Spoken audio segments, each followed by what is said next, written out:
My parents showed up with a moving truck, not to help me move, but to force me into a tiny studio so my pregnant sister could take over my apartment.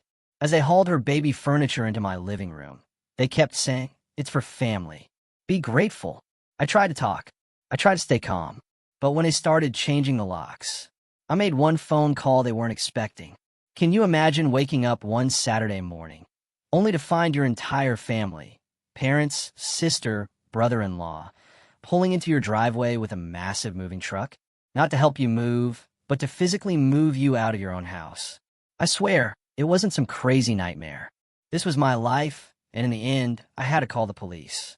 3 months ago, the early June sun was just starting to warm my living room, painting peaceful patterns across the hardwood floors. I was curled up with a book, savoring a rare moment of quiet in my home, the one I'd worked my entire life for. That peace shattered the moment I heard the roar of an engine outside, followed by another, and then another. My name is Chloe Davies, and I'm 32 years old.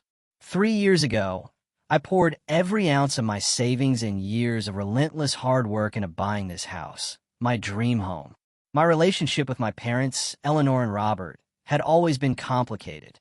They never really hid their favoritism towards my younger sister, Sophia. But nothing, absolutely nothing, could have prepared me for the day they tried to completely erase me from my own life, from my own sanctuary. If you've ever felt like you were living in someone else's shadow, or had your boundaries absolutely trampled by the very people who were supposed to love you unconditionally, then this story might just hit home. Growing up in suburban Boston, I felt like a permanent understudy in Sophia's starring role. She's 5 years younger than me, and from the moment she was born, it was obvious she was the golden child. I was just there. Our house was comfortable enough. Robert was an accountant, Eleanor a teacher.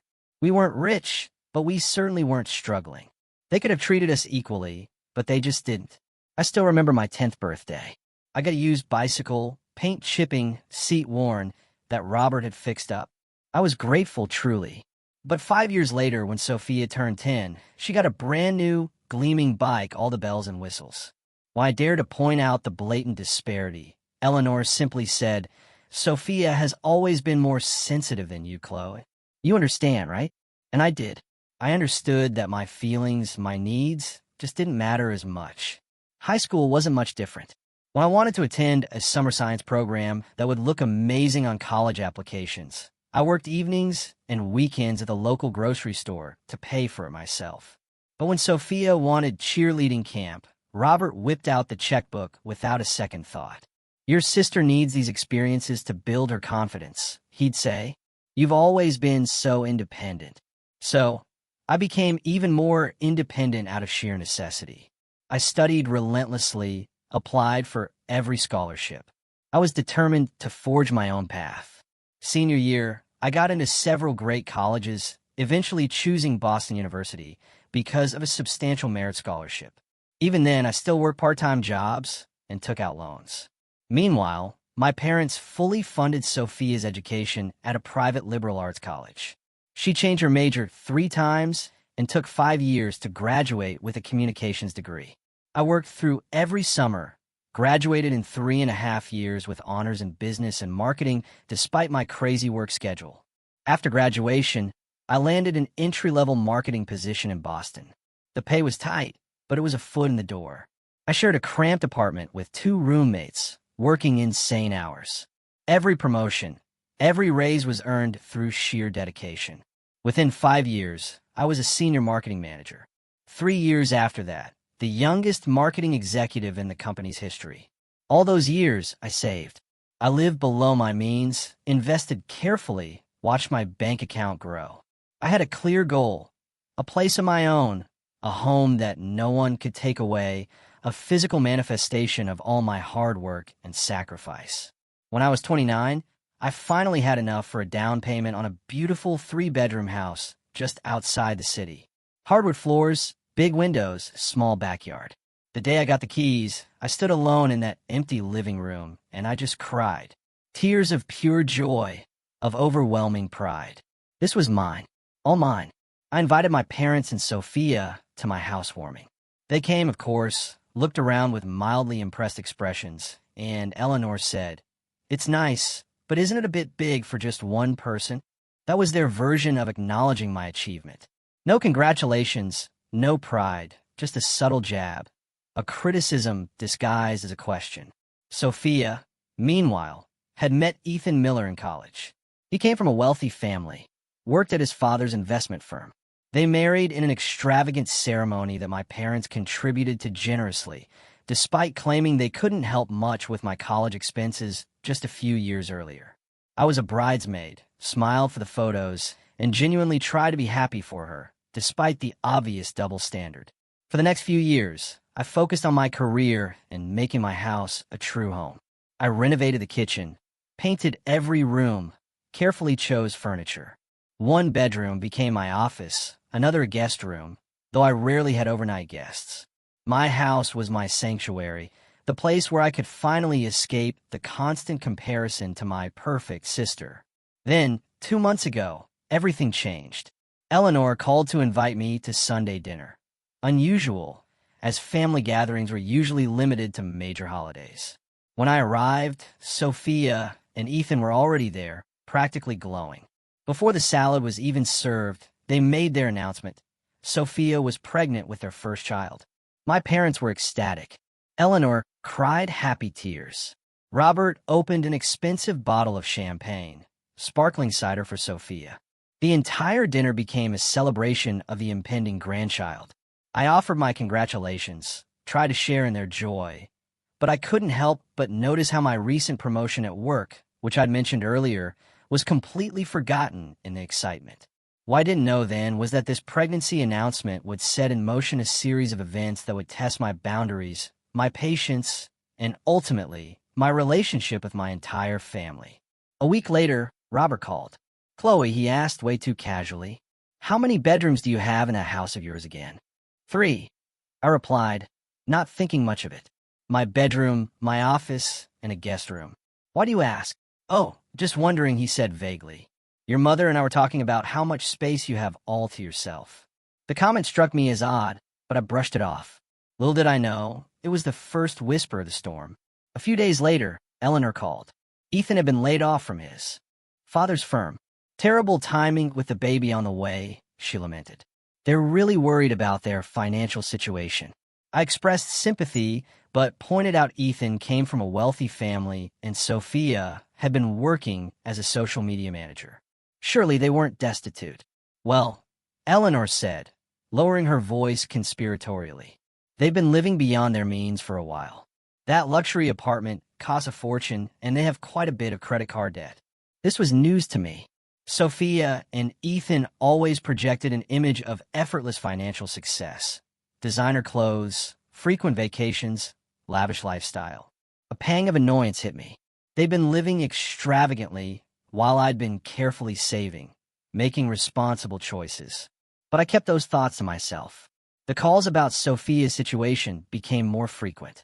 Each conversation seemed to include some mention of my extra space, or how lucky I was to have so much room. I started to suspect where this was headed, but I desperately hoped I was wrong. Then came the first direct suggestion, delivered by Robert during one of his calls. "You know, Chloe, Sophia, and Ethan are really struggling to figure out their living situation. That guest room of yours would make a perfect nursery." I took a deep, steadying breath. "Dad, are you suggesting Sophia and Ethan move in my house?" "Well, it would only be temporary," he quickly added, "just until they get back on their feet. It makes sense, doesn't it? You have all that extra space, and they need help right now." "I use that space," I pointed out. "My guest room is for friends, and I need my office to work from home." "But you could convert your office back to a bedroom for yourself," he suggested, as if this was the most reasonable solution on earth, "and let them have your master bedroom." He finished with a saccharine, "Family helps family, Chloe." I ended that call, feeling completely unsettled. I immediately called my best friend, Sarah. We'd been friends since college, and she was one of the few people who truly understood my family dynamics. "They're actually expecting you to give up your master bedroom for your sister?" Sarah was incredulous. "In your own house? The one you paid for yourself?" Apparently, I sighed. And from the way Dad was talking, It wouldn't be short-term either. You need to shut this down immediately, Sarah advised, her voice firm. Otherwise, they'll be living with you indefinitely, and you'll never get your space back. I knew she was right, but confrontation had never been my strong suit, especially with my family. Years of being the understanding, independent daughter had conditioned me to avoid rocking the boat. Still, this was my home, my sanctuary, the home I had worked so hard to obtain. The next time Eleanor called with another thinly veiled hint about my selfish use of space, I finally spoke up. Mom, I need to be clear about something. I'm sympathetic to Sophia and Ethan's situation, but I'm not comfortable with them moving into my house. A long, chilling pause. I see, Eleanor finally said, her voice dropping to an icy tone. So, you won't help your own sister when she's pregnant and in need? That's not what I said, I replied, trying to keep my voice steady.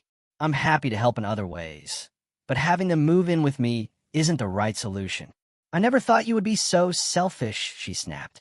Your sister would do it for you in a heartbeat. The conversation spiraled downhill from there, Eleanor laying on the guilt thick. By the time we hung up, I felt awful but still determined to stand my ground. This was my home, my sanctuary, and I had every right to maintain my boundaries. Despite my clear refusal, Sophia began dropping by more frequently in the weeks that followed. Each visit included a tour where she'd comment on how perfect the guest room would be as a nursery, or how much she loved the natural light in my master bedroom. It was as if my objections had never been voiced. During one particularly uncomfortable visit, Sophia wandered into my home office. This room has such good energy. I can totally picture setting up a changing table right here where your desk is. Sophia, I said firmly, my patience wearing thin. I've already told Mom and Dad that you and Ethan can't move in here. I need my space, and this is my home. She looked at me with wide, tear-filled eyes, a manipulation tactic she perfected since childhood. I can't believe you're being like this. I'm pregnant, Chloe. Don't you care about your niece or nephew at all? Of course I care, I replied. But caring doesn't mean I have to give up my home. She left in a huff that day, and within the hour, I received furious texts from both my parents accusing me of making their pregnant daughter cry. The pressure was mounting, but I remained resolute. Little did I know, my family wasn't taking no for an answer. They were just changing tactics. It was a Saturday morning in early June when everything came to a head. I was enjoying a rare, peaceful weekend, catching up on some reading and planning to do some gardening later. Around 10 a.m., my doorbell rang. I opened it to find 2 delivery men on my porch next to a large box. Delivery for Davies, one announced, consulting his clipboard. We've got a crib and changing table to be delivered and assembled. I stared in confusion. There must be some mistake. I didn't order any baby furniture. He checked his paperwork. This is 147 Maple Street, right? Delivery for Davies. Yes, that's my address, and I'm Chloe Davies, but I didn't order this. He shifted the clipboard towards me, and I saw the order form. The purchaser was listed as Sophia Miller, but the delivery address was undeniably mine. The realization hit me like a bucket of cold water. Sophia had ordered baby furniture to my house without my knowledge or consent. I'm sorry, but there's been a misunderstanding, I told the delivery men. Please take this back. It wasn't authorized. They looked uncomfortable, but agreed to return the items to their truck. As they loaded the crib, my hands shaking, I pulled out my phone and called the delivery company's customer service number. After navigating automated menus, I finally reached a representative who confirmed the order had indeed been placed by Sophia Miller 3 weeks ago, with explicit instructions for delivery to my address. This wasn't a mistake. It was a deliberate attempt to force my hand. Sophia expected that once it was delivered, I would have no choice but to accept the situation. I immediately tried calling Sophia, but her phone went straight to voicemail. Same with my parents. None of them picked up, which only confirmed my suspicion. This was a coordinated plan. As I paced my living room, trying to decide what to do, I received a text from Eleanor. We'll be stopping by around noon today. We have something important to discuss. I replied immediately. Did you know Sophia ordered baby furniture to be delivered to my house today? No response. By noon, I was a bundle of raw nerves, alternating between anxiety and white-hot anger. When I heard vehicles pulling into my driveway, I looked out the window and froze in disbelief. My parents had arrived in a massive commercial moving truck. Behind them, Ethan's SUV pulled up with him and Sophia inside. I stepped onto my porch, arms crossed, as Eleanor and Robert got out of the truck. "What is going on?" I demanded. Eleanor approached with a bright, artificial smile. "Surprise. We're here to help you move." "Move?" I repeated, not sure I'd heard correctly. "Move where?" "Well, your father and I have been thinking," she said, as if explaining something to a child. "Since Sophia and Ethan need more space with the baby coming, and you have this big house all to yourself, we found you a lovely studio apartment closer to your office. It's perfect for a single person like you." I stood there utterly stunned. They weren't just suggesting Sophia and Ethan move in with me anymore. They were planning to move me out of my own house entirely. The audacity was breathtaking. "You can't be serious," I finally managed to say. "It makes perfect sense," Robert chimed in, opening the back of the moving truck to reveal stacks of empty boxes. "The apartment is furnished, so you only need to bring your personal belongings. We'll help you pack today and get you settled in by tonight. And then we can start setting up the nursery," Sophia added, waddling up the driveway with a hand on her slightly rounded belly, barely showing at 4 months pregnant. "I already have so many ideas for how to decorate. This is my house," I shouted, my voice rising with each word. "I bought it with my money. You can't just decide to move me out." "Don't be so selfish, Chloe," Eleanor scolded. "Your sister needs a proper home for her baby. You don't need all this space." "It's not about what I need," I shot back. "It's about what's mine. I worked hard for this house. I saved for years while Sophia and Ethan spent money like water. Their poor financial decisions are not my problem to solve." "Family helps family," Robert said sternly, as if that explained and justified everything. "Sophia would do the same for you." "No, she wouldn't," I retorted. "And even if she would, that doesn't give you the right to make decisions about my home without my consent." My protest fell on deaf ears. Robert started unloading boxes, and Eleanor brushed past me into the house as if she owned the place. Sophia followed, already talking about paint colors for the nursery, my guest room. I stood in my own driveway, watching in disbelief as my family invaded my home, preparing to pack up my life and relocate me to a lovely studio apartment I had never seen or agreed to. The betrayal cut deep, but also ignited something in me, a determination to stand my ground that I had never felt so strongly before. This wasn't just about a house anymore. It was about respect, boundaries, and my right to the life I had built for myself.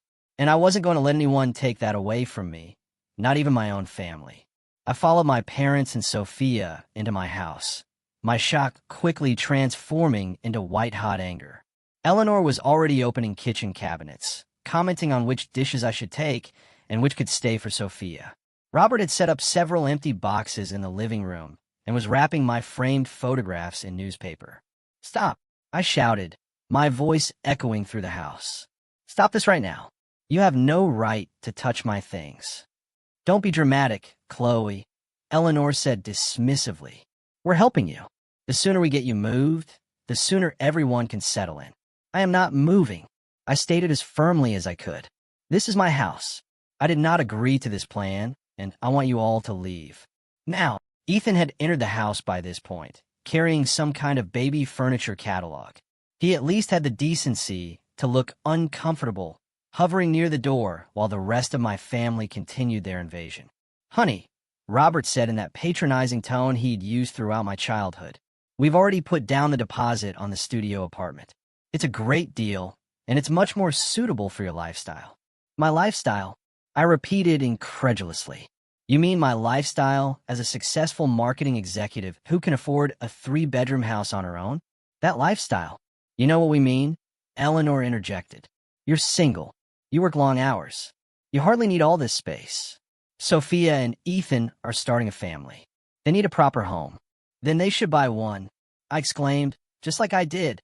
Sophia stepped forward, her hand protectively on her small baby bump. We can't afford to buy right now, Chloe. Not with Ethan between jobs and the baby coming. Why can't you understand that we need help? I understand that you need help, I said, trying to keep my voice level. What I don't understand is why you think that entitles you to my house. A house that I saved for years to buy. A house that I pay the mortgage on. A house that is legally mine. Because we're family.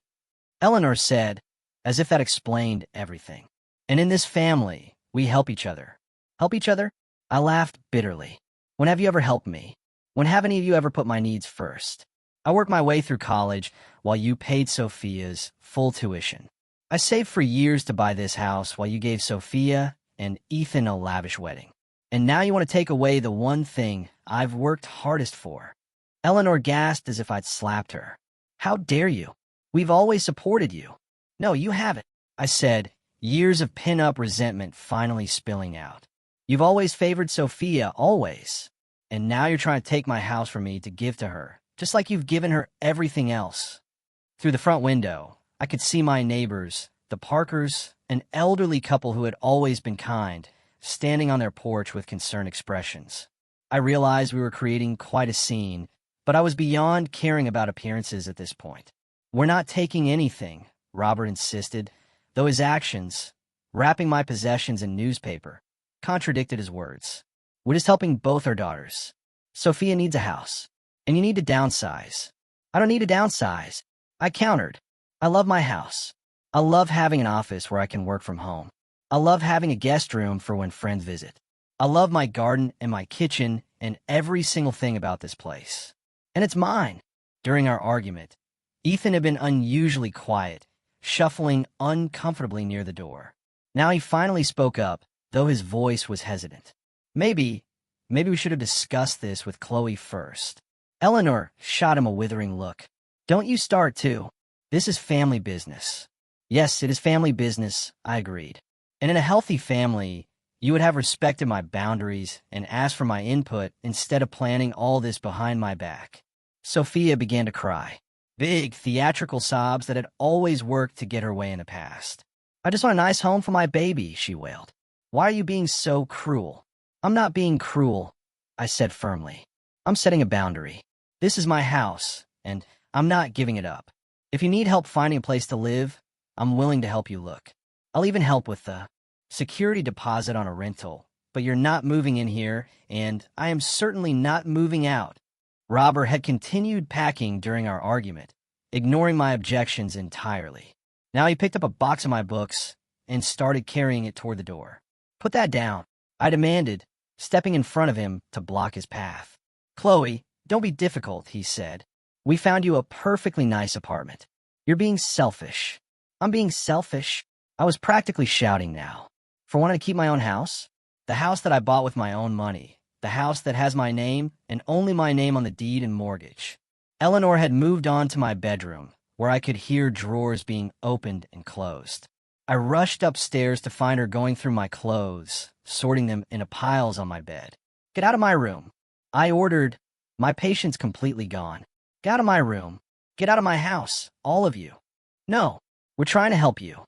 Eleanor insisted, continuing to fold my clothes as if I hadn't spoken. I don't want your help, I said through gritted teeth. I want you to respect my decision and leave my home. Downstairs, I could hear more movement. Looking out my bedroom window, I saw Robert carrying another box to the moving truck. Sophia was in the yard, pointing to areas where she apparently planned to plant a garden of her own, while Ethan stood by, nodding along. It was surreal. Despite my explicit refusal, my family was proceeding with their plan as if my opinion didn't matter at all. As if my ownership of the house was just a technicality that could be overridden by their desires. I took a deep breath, trying to calm myself enough to think clearly. Reasoning with them clearly wasn't working. They were so convinced of their righteousness, so accustomed to prioritizing Sophia's needs over mine, that they couldn't even see how wrong their actions were. I found you the perfect studio apartment near your office, Robert announced when I came back downstairs. It's small but efficient. Everything you need is within walking distance. I don't want a studio apartment, I said for what felt like the 100th time. I'm not moving. Don't be stubborn, Eleanor chided. The apartment is already paid for. First month's rent and security deposit. It's a done deal. You paid for an apartment without even asking me. I was incredulous. Without even showing it to me. We knew you'd like it, Robert said confidently. It's in a nice building with security and a gym. I don't care if it has a solid gold toilet. I snapped. I'm not moving there or anywhere else. This is my house, and I'm staying right here. As we argued, more of my belongings were being packed up and carried out to the truck. My family was literally moving me out of my own home against my will, acting as if they had every right to do so. The violation was breathtaking. The confrontation had been going on for over an hour, with my repeated demands for them to leave being completely ignored. It was clear they had no intention of stopping. No matter what I said, they were going to keep packing my things, keep planning my relocation, keep taking over my home until they had accomplished their goal. And in that moment, I realized I had only one option left. I took out my cell phone and walked to a quiet corner of my kitchen. My hand was shaking as I dialed 911. 911, what's your emergency? The dispatcher answered. I took a deep breath. I need police assistance. My family is trying to move me out of my house without my permission. They're packing up my belongings and refusing to leave when asked. Are you in any immediate danger? The dispatcher asked. No, I'm not in physical danger, I clarified. But they're essentially trying to steal my house and possessions. I repeatedly asked them to stop and leave, but they're ignoring me. The dispatcher took my information, name, address, a brief summary of the situation. She assured me officers would be dispatched shortly and advised me to avoid escalating the confrontation while waiting. When I returned to the living room, Eleanor noticed the phone in my hand. Who are you calling? She asked suspiciously. The police, I answered truthfully. I've asked you multiple times to leave my house, and you've refused. You're trespassing and attempting to remove my property without my consent. There was a moment of shocked silence. Then everyone started talking at once. You call the police on your own family? Eleanor gasped, her hand flying to her chest as if she might faint. You can't be serious. Robert sputtered, his face reddening with anger. Sophia burst into tears again, louder this time. How could you do this to me? I'm pregnant. Even Ethan looked alarmed. Chloe, think about what you're doing. I have thought about it, I said calmly, though my heart was racing. You've left me no choice. I made it clear that I don't consent to any of this, and you've ignored me. What you're doing is wrong, and it's illegal. We're your parents. Robert shouted. We're trying to help. No, you're not, I replied, feeling oddly calm now that I had taken action. You're trying to take something that belongs to me and give it to Sophia. That's not help. That's theft. It's not theft when it's family. Eleanor insisted, though she had stopped packing and was wringing her hands nervously. That's not how the law works, I said. This house is legally mine. Only my name is on the deed and mortgage. You have no right to be here if I ask you to leave, and you certainly have no right to pack up my belongings. The next 15 minutes were tense. My parents huddled together, whispering furiously. Sophia continued to cry, occasionally shooting accusatory glances as if I were the villain in this scenario. Ethan paced by the window, clearly uncomfortable. I stood my ground, waiting. A strange calm had settled over me. For years, my entire life really, I had allowed my family to treat me as less important than Sophia. I had accepted their favoritism, their dismissal of my needs and achievements, their expectation that I would always give way to my sister's desires. But not this time. This time, I was fighting for something that was rightfully mine, something I had earned through years of hard work and sacrifice. Finally, we heard the sound of car doors closing outside. Through the window, I could see 2 police officers approaching my front door. I want to let them in. Good afternoon, ma'am, the female officer said. Her name tag read Madison. We received a call about a disturbance at this address. Yes, I called. I confirmed. These are my parents, my sister, and her husband. They showed up today with a moving truck planning to move me out of my house without my consent. I've repeatedly asked them to leave, but they've refused.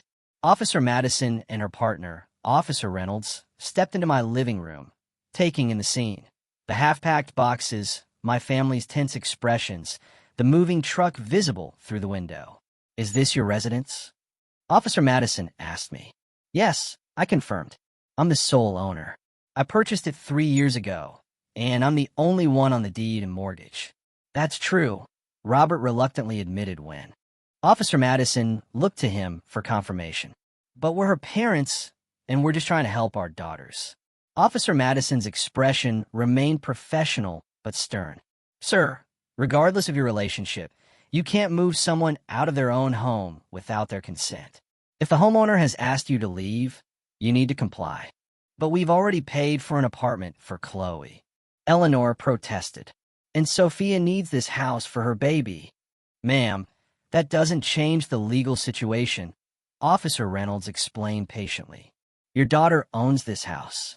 Only she can decide who lives here and what happens to her possessions." "This is ridiculous," Robert muttered. "We're family. The police shouldn't be involved in family matters. When those family matters involve potential trespassing and unauthorized removal of property, then yes, we do get involved," Officer Madison replied firmly. She turned to me. "Do you want to press charges?" I hesitated. As furious and violated as I felt, I wasn't sure I wanted to escalate the situation to that level.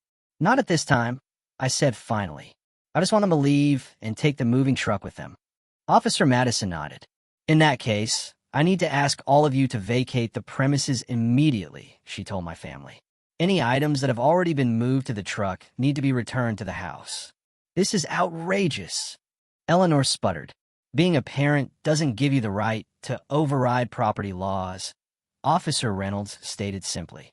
Sophia, who had been crying quietly throughout the exchange, suddenly stepped forward. "You're choosing a house over your own sister," she demanded, her voice shrill. "Over your niece or nephew. How can you be so heartless?" I looked at my sister, really looked at her, and saw something I had never fully acknowledged before. A person who had been taught her entire life that her needs and wants came before everyone else's. In that moment, I felt a complex mix of anger and pity. "I'm not choosing a house over you, Sophia," I said calmly. "I'm choosing myself. I'm choosing to value my own hard work and to stand up for what's rightfully mine. There are plenty of other solutions to your housing problem that don't involve taking my home away from me." "But it would be so much easier this way," she insisted, genuinely not understanding why I was refusing. "Easier for you," I pointed out. "Not for me." The officers supervised as my parents reluctantly returned the boxes they had already loaded onto the truck. Robert was seething, barely containing his anger as he brought each box back into the house. Eleanor alternated between tears and indignant huffing. Sophia refused to help, sitting on my couch with her arms crossed over her baby bump, the picture of wounded innocence. As they prepared to leave, Eleanor turned to me with a look of profound disappointment. "I never thought you would do something like this," she said, "calling the police on your own family. What kind of person does that?" "The kind who respects herself enough to set boundaries," I replied. "I'm sorry it came to this, but you gave me no choice." "There are always choices," Robert said coldly, "and you've made yours very clear today." With that parting shot, they finally left. The moving truck pulled out of my driveway, followed by Ethan's SUV with Sophia inside, neither of them looking back. The officers waited until they were gone. "Are you going to be okay?" Officer Madison asked, her professional demeanor softening slightly. "Yes," I said, though I wasn't entirely sure it was true. "Thank you for your help. You might want to consider changing your locks," Officer Reynolds suggested, just as a precaution. After they left, I stood alone in my living room, surrounded by half-packed boxes and the aftermath of the confrontation. The house felt eerily quiet after the chaos of the past few hours. I should have felt relieved that they were gone, that I had successfully defended my home. Instead, I felt a complex mix of emotions. Vindication, yes, but also sadness, anger, and a profound sense of loss. Not for the first time, I wondered why my family couldn't love both their daughters equally.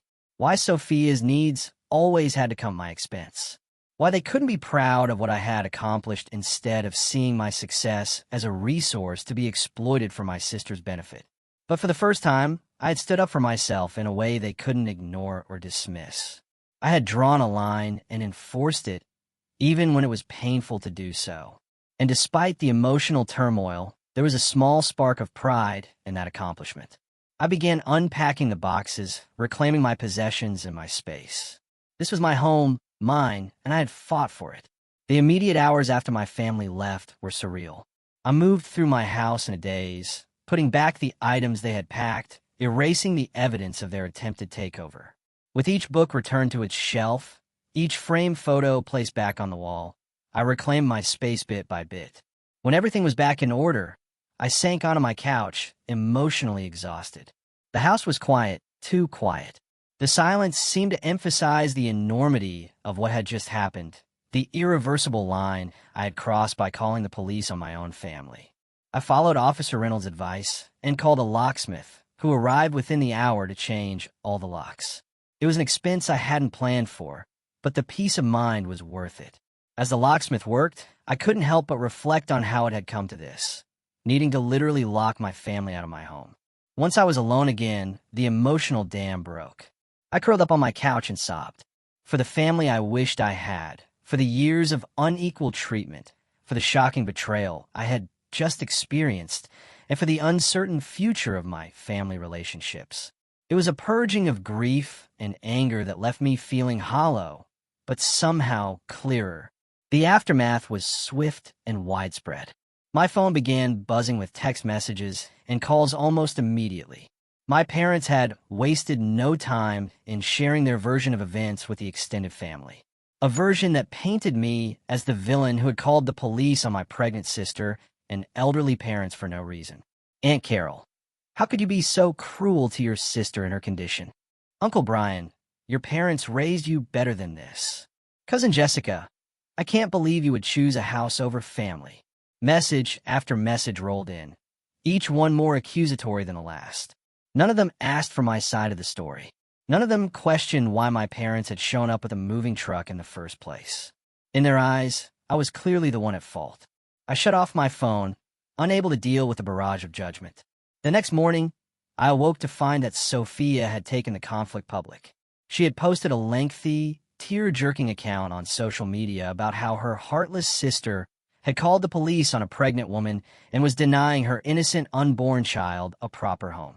The post was garnering hundreds of sympathetic comments and shares. I felt sick reading it, seeing how skillfully she had twisted the narrative. There was no mention of the moving truck, no acknowledgement that they had tried to force me out of my own home. In her version, I was simply refusing to share my extra space with my struggling sister out of pure selfishness. The comments were worse. What kind of monster calls the police on their pregnant sister? Family should always come first. Some people are just too selfish to understand what really matters in life. I closed the app, my hands shaking with anger and hurt. The public shaming was a new low, even for Sophia. Amidst the flood of condemnation, there were a few voices of support. Sarah called me as soon as she saw Sophia's post. "This is absolutely insane," she fumed. "They tried to literally steal your house. And somehow you're the bad guy. I'm coming over." An hour later, Sarah arrived with another friend, David, who had been part of our friend group since college. They brought food, wine, and most importantly, unwavering support. "I've already commented on Sophia's post with what actually happened," David informed me. "It probably won't change many minds, but at least the truth is out there." "You shouldn't have to defend yourself at all," Sarah insisted. "What they did was so far beyond acceptable that I can't even wrap my head around it." Their presence was a balm to my raw emotions. For the first time since the confrontation, I felt less alone, less like I was losing my mind for thinking my family's actions were wrong. "I can't believe they actually expected you to move to a studio apartment so Sophia could have your house," David said, shaking his head in disbelief. "Who does that?" "My family, apparently," I replied with a bitter laugh. "They've always favored Sophia, but this was next level, even for them." "You did the right thing by calling the police," Sarah assured me. "They left you no choice." The support of my friends strengthened my resolve, but the situation continued to escalate. The following day, I received an email from my parents' email address, but clearly written by Robert.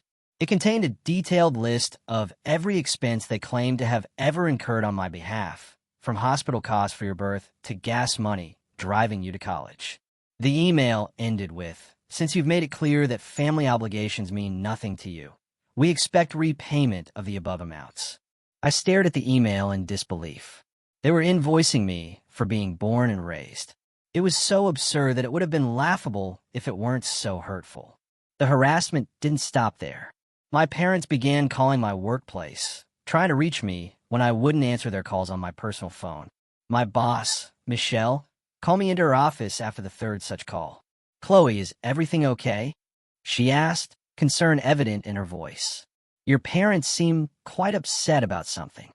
I felt mortified that my family drama had spilled over into my professional life. "I'm so sorry they've been bothering you," I said. "We're having a personal disagreement, and they're not respecting my boundaries." Michelle was understanding, but I could tell she was concerned about the potential disruption. I made the difficult decision to take a week of emergency leave to deal with the situation and protect my professional reputation. During that week, after consulting with Sarah, who had a cousin who was a lawyer, I took the painful step of sending a cease and desist letter to my parents and Sophia. The letter, drafted by Sarah's cousin Kevin, formally requested that they stop contacting my workplace, cease making defamatory posts about me on social media, and refrain from coming to my home without explicit invitation. "You don't need a restraining order at this point," Kevin advised. "But the cease and desist letter establishes a paper trail if things escalate further. It shows that you formally asked them to stop the harassment." Sending that letter was one of the hardest things I'd ever done. It felt like the final nail in the coffin of my relationship with my family, but it was also necessary for my own well-being and security. The letter had the desired effect of reducing the immediate harassment, but it also deepened the rift. My parents responded through their own lawyer, maintaining that they had done nothing wrong and that I was the one being unreasonable. Sophia's social media posts became more veiled in their references to me, but the damage to my reputation among our extended family and mutual acquaintances was already done. As the weeks passed, I began the process of healing from the betrayal. I started seeing a therapist, Dr. Hayes, who specialized in family trauma and boundary setting. Our sessions helped me understand the dysfunctional patterns that had defined my family relationships for years. "What you're describing is a classic golden child/scapegoat dynamic," Dr. Hayes explained during one session. "Your sister was cast as the golden child who could do no wrong, while you were expected to be self-sufficient and to sacrifice for her benefit. But why?" I asked the question that had haunted me my entire life. "Why couldn't they love us both equally?" "That's a complex question," she replied thoughtfully. "Sometimes it's because one child reminds a parent of themselves or someone they love or hate. Sometimes it's because one child's personality or needs fit better with what the parent is comfortable providing. But regardless of the reason, it was never about your worth as a person or a daughter. It was about their limitations, not yours." Those words were a revelation to me. For the first time, I began to see that the unequal treatment wasn't because Sophia was somehow better or more lovable than me. It was because of dynamics that had been set in motion long before either of us was old enough to understand or influence them. Work became a sanctuary during this difficult period. I threw myself into new projects, finding solace in the recognition and respect I received in my professional life. My colleagues valued my contributions, appreciated my expertise, and treated me as an equal. All things I had never consistently experienced in my family. One unexpected outcome of the whole ordeal was the strengthening of my chosen family. The friends who had stood by me, without question, Sarah and David, along with a few other close friends, became my unwavering support system. We had weekly dinner gatherings, helped each other with home projects, celebrated achievements, and provided shoulders to cry on when needed. "You know, we're more family than many blood relatives I know," David commented during one such gathering as we sat around my dining room, table sharing a meal. "Chosen family," Sarah agreed, raising her glass in a toast. "The people who love you for who you are, not what they can get from you." That concept, chosen family, became increasingly important to me as I navigated my new reality. I might have lost the family I was born into, at least in the way I'd always hoped we could be, but I was building something perhaps more valuable. Relationships based on mutual respect, genuine care, and unconditional support. 3 months after the confrontation, I received a text message from Ethan, my sister's husband. It was the first direct communication I'd had from any family member since the cease and desist letter. Chloe, I want to apologize for my part in what happened. I knew it wasn't right, but I didn't speak up enough. Sophia had the baby yesterday. A girl, Willow. I understand if you don't want any contact, but I thought you should know. I stared at the message for a long time, conflicted emotions swirling within me. I had a niece now, a tiny innocent person who had nothing to do with the rift between me and her parents. After careful consideration, I replied, "Thank you for letting me know and for the apology. Congratulations on your daughter. I need time, but I don't want to close the door forever." It wasn't forgiveness, not yet, but it was an acknowledgement that life would go on, that relationships might evolve and change, and that perhaps someday there could be healing, even if things would never be the same. The road ahead was uncertain, but for the first time in my life, I was walking it on my own terms, with my boundaries intact and my sense of self-worth no longer dependent on my family validation. It was both terrifying and liberating. A new chapter in a story that was finally truly mine to write. 6 months have passed since the day my parents showed up with a moving truck to relocate me from my own home. 6 months of rebuilding, reflecting, and reclaiming my life on my terms. The journey hasn't been easy, but it has been transformative in ways I never could have anticipated. The immediate aftermath was the hardest. There were days when I questioned everything, whether I had overreacted, whether I should have just given in to keep the peace, whether the cost of standing up for myself was too high. Dr. Hayes, my therapist, helped me work through those doubts. "Chloe, what would you tell a friend who experienced what you did?" she asked during one particularly difficult session when I was second-guessing my decisions. I tell her she had every right to protect her home and set boundaries, I admitted. Then, "Why don't you deserve the same compassion you'd show a friend?" That question hit home. Throughout my life, I had been conditioned to put my needs last, especially when they conflicted with Sophia's. Breaking that pattern wasn't just about one incident with a moving truck. It was about recognizing my inherent worth and right to equal consideration. The professional fallout was easier to manage than I had feared. After my week of emergency leave, I returned to work with boundaries in place. My boss, Michelle, was supportive once I explained the situation. "Family dynamics can be complicated," she said understandingly. "But your work has always been exceptional, and that's what matters here." 3 months after the incident, I was offered a promotion to creative director, a position I had been working toward for years. The irony wasn't lost on me. While my family relationship was in tatters, my career was flourishing. The promotion came with a significant salary increase, which I used partly to bolster my savings and partly to make some long-desired improvements to my home. My home, the physical space that had become the battleground for my independence, took on new significance in the healing process. I repainted every room, choosing colors that reflected my personality rather than playing it safe with neutral tones. I replaced the furniture in the guest room, erasing the memory of Sophia planning to turn it into a nursery. I planted a garden in the backyard, nurturing new growth in a literal and metaphorical sense. Each change was an act of reclamation, a statement that this space was mine, a reflection of my identity and choices. What had once been just a house, albeit one I was proud to have earned, became a true sanctuary, a physical manifestation of my boundaries and self-respect. The relationship with my extended family remained complicated. Some relatives, particularly from Eleanor's side, continued to view me as the villain. Others, after hearing both sides, took a more neutral stance. My father's brother, Uncle George, surprised me by reaching out about 3 months after the incident. "I want you to know that I understand why you did what you did," he said during our phone call. "Your dad and I grew up with parents who always favored him. I know how much that hurts, and I'm sorry you're experiencing the same pattern." That conversation was healing in a way I hadn't expected. Uncle George's acknowledgement that the favoritism was real, not just my perception, validated feelings I had carried since childhood. It also helped me understand that the pattern went back generations. Robert had been the golden child in his family, just as Sophia was in ours.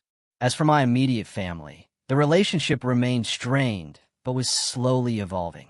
Ethan continued to send occasional updates about baby Willow, always respectful of my boundaries and never pushing for reconciliation before I was ready.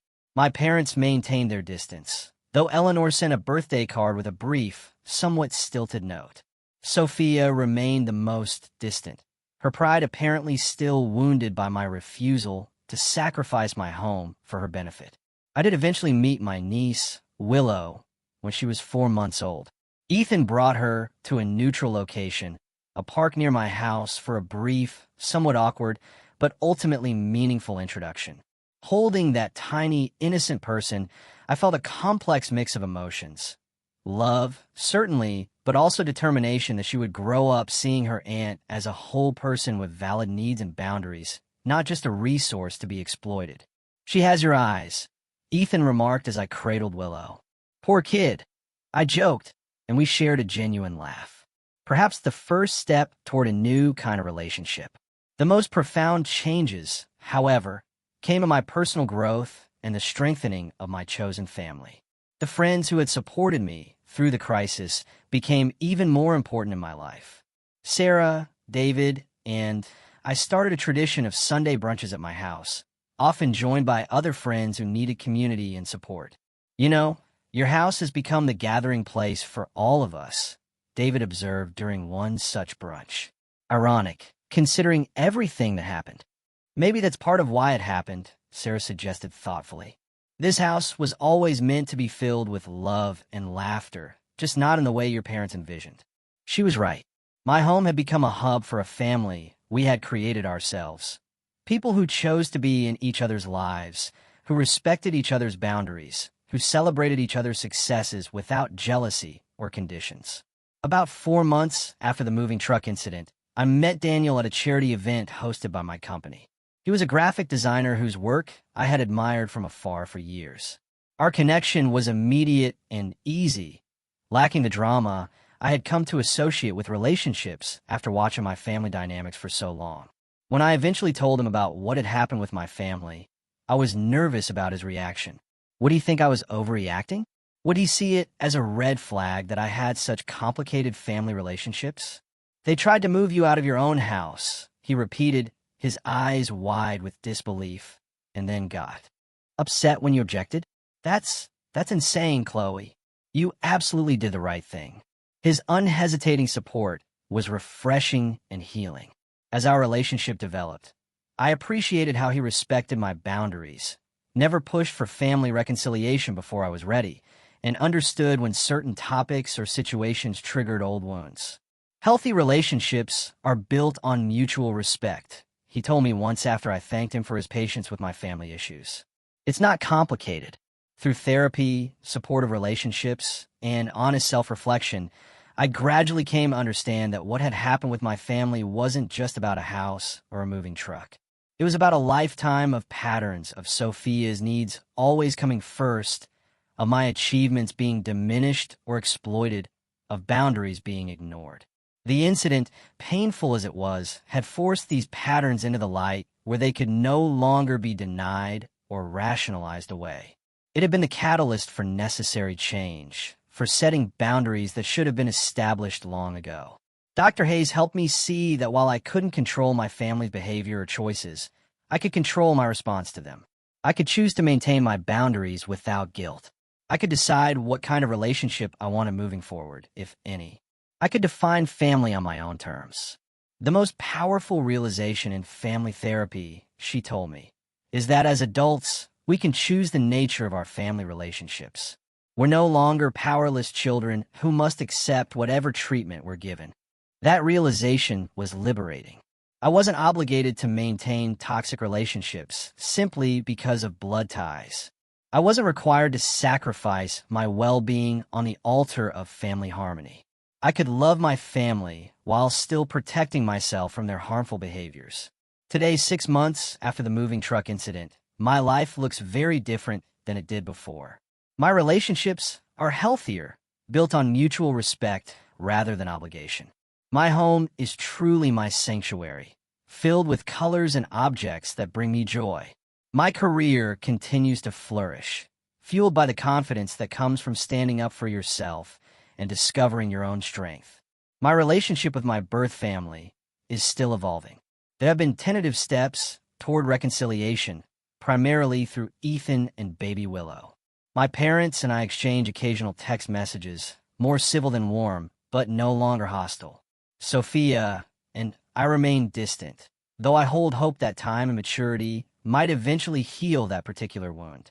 What I've learned through this journey is that true family, whether related by blood or by choice, supports your growth rather than stifling it, celebrates your achievements rather than exploiting them, and respects your boundaries rather than trampling them.